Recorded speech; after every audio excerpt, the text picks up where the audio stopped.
Olá!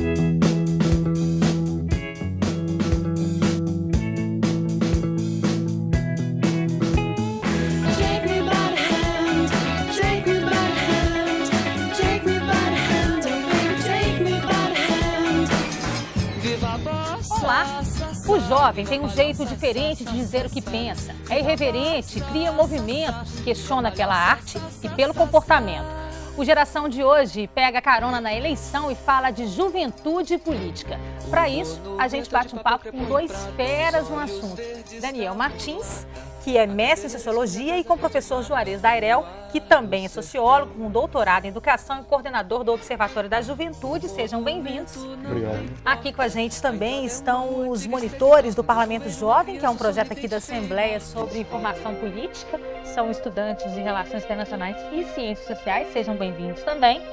Antes de a gente começar o nosso bate-papo, vamos conhecer um pouquinho mais sobre os nossos convidados.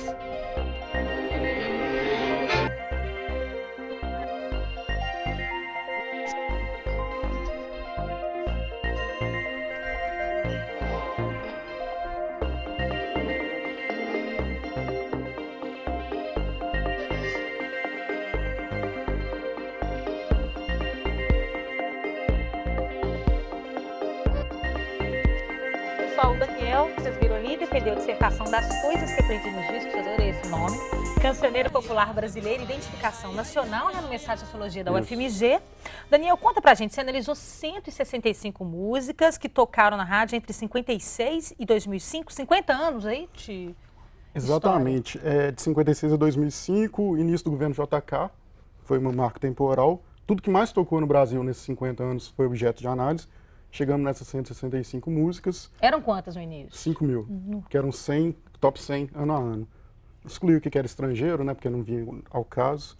E aí dividi em temáticas, o que tratava cada uma dessas músicas, ouvi cada uma atentamente, ver o que eles estavam dizendo, e contrapus isso com a história, o que o Brasil estava vivendo naqueles momentos, o que a teoria sociológica, que é a minha área, estava dizendo sobre o Brasil naqueles momentos, para mostrar como é que a música é importante para a gente compreender o país. Ela não está descolada do nosso contexto social, o que, sei lá, um sambista estava dizendo em 1978, não fugia do seu contexto. Ele estava falando da realidade dele naquele momento. E a gente prestar um pouco mais atenção no que as músicas trazem era o objetivo central. E a partir disso, conseguir trazer um retrato, vamos dizer assim, do que era o Brasil nesses 50 anos. E não tem só música versão, não, né? Só Tropicália, só... Não, muito longe, tem Kelly Key, tem o Tchan, a gente tem de tudo. Como eram as mais tocadas, era independente de estilo, ou até de qualidade musical, a gente queria ver o que estava sendo dito para a população. E até uma Kelly Key, a Kelly Key entrou.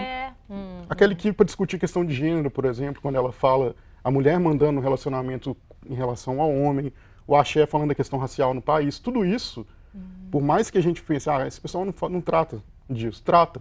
Pode ser de uma maneira um pouco mais sutil, não tão aberta quanto um Chico Buarque, um Caetano, um Belchior, mas trata. Então tudo foi objeto. O que você está cantando, então, diz muito do Diz que muito você pensa do seu país, Sim. do seu contexto. Do compositor, do intérprete, que nem sempre são as mesmas pessoas, mas do ouvinte.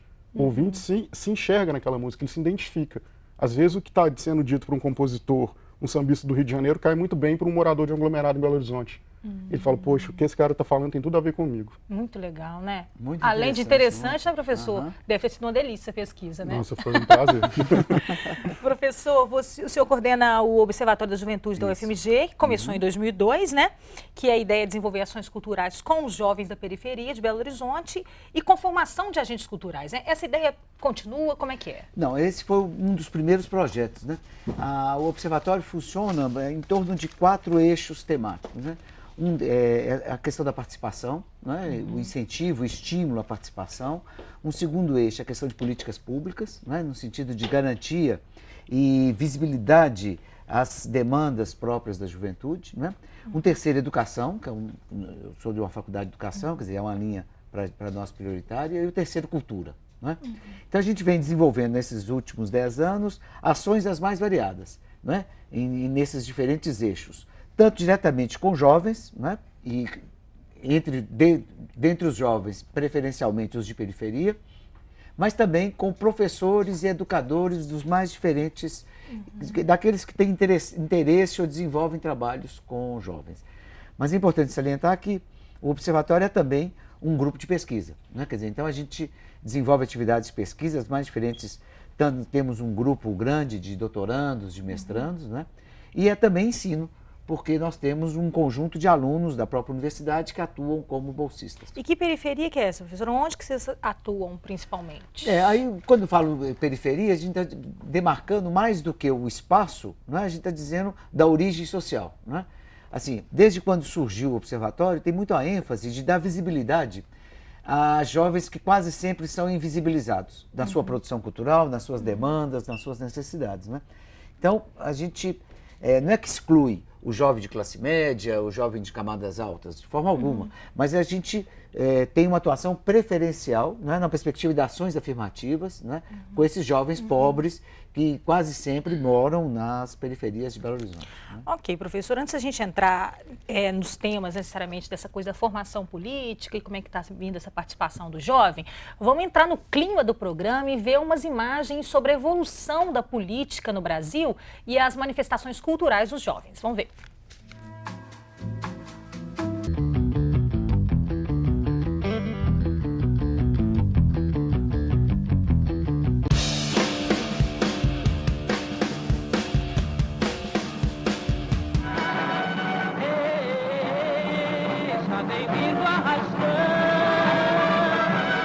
A gente quer ter voz ativa, o nosso destino mandar. Ela pensa em casamento, eu nunca mais fui à escola. Mas é isso que é a juventude que diz que quer tomar o poder.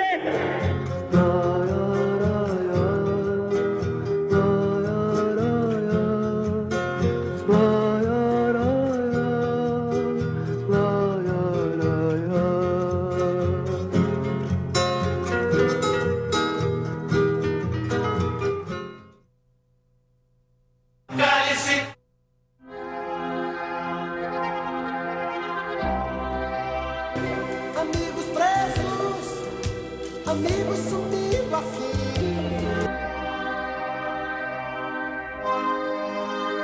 Cadê meu sol dourado? E cadê as coisas do meu país? Eles já são carrascos e vítimas do próprio mecanismo que criaram.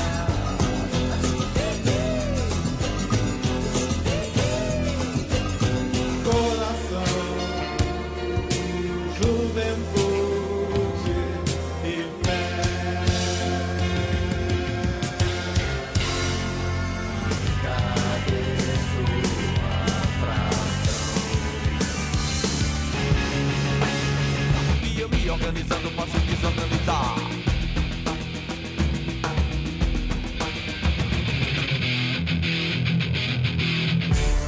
Pouca coisa mudou, o responsável pela nossa tragédia não assimilou que pra mudar é necessário mais que discurso. Você que está aí sentado, levante-se ao líder dentro de você. Você que está aí sentado, levante-se ao líder dentro de você. Governe-o, você. Vamos começar já esquentando esse debate aqui. Qual que é a diferença desse jovem, né, que viveu a ditadura, tinha uma causa clara, né, uma causa ali, tinha que lutar, não podia sequer conversar em grupo, né, para esse jovem de hoje? Quer dizer, em que as questões sociais estão mais diluídas aí no dia a dia e de uma forma mais sutil. Olha, não sei se... Bom, começando para esquentar, né? Eu acho muito difícil fazer qualquer comparação. Acho que há uma tendência muito grande de querer fazer comparações, tipo o jovem de 68, o jovem de hoje, o jovem antes participava mais, o jovem de hoje participa menos, ou coisa.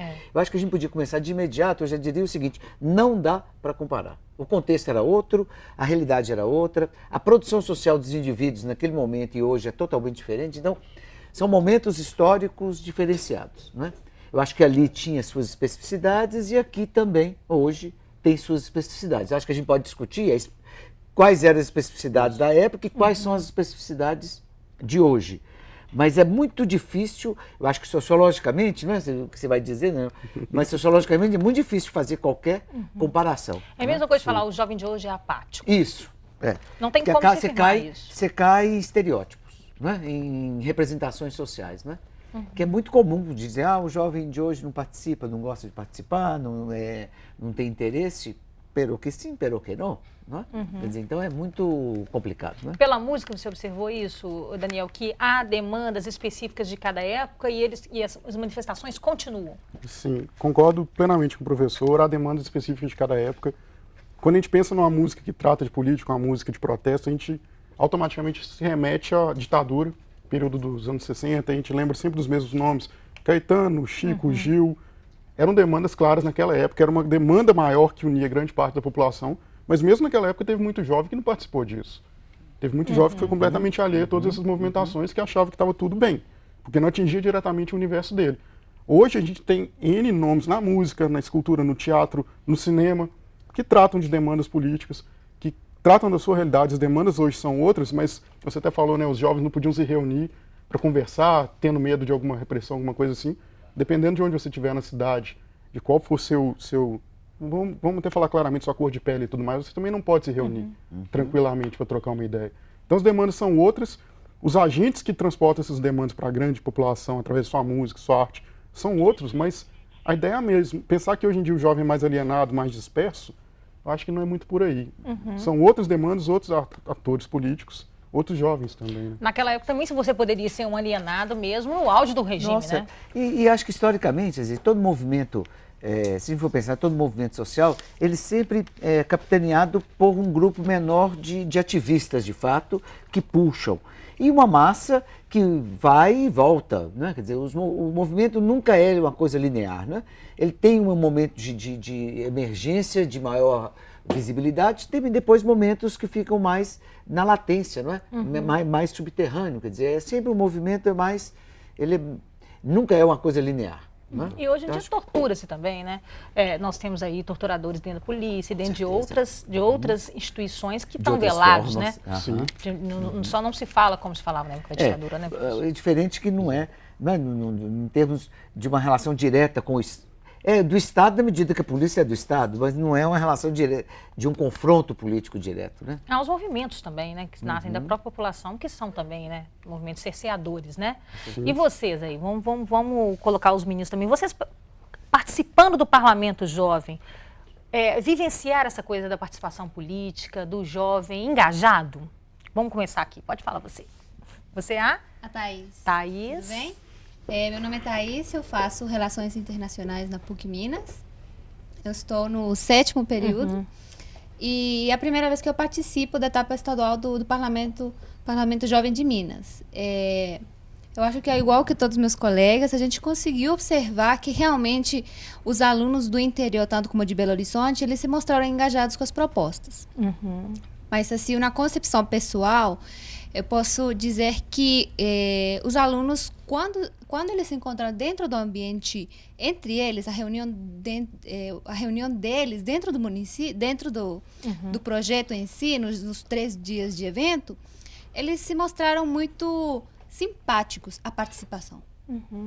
Eles dançaram, fizeram teatro, participaram muito ativamente. Quer dizer, quiseram falar. Quiseram falar. Falaram até demais. Falaram muito. São jovens que realmente participaram.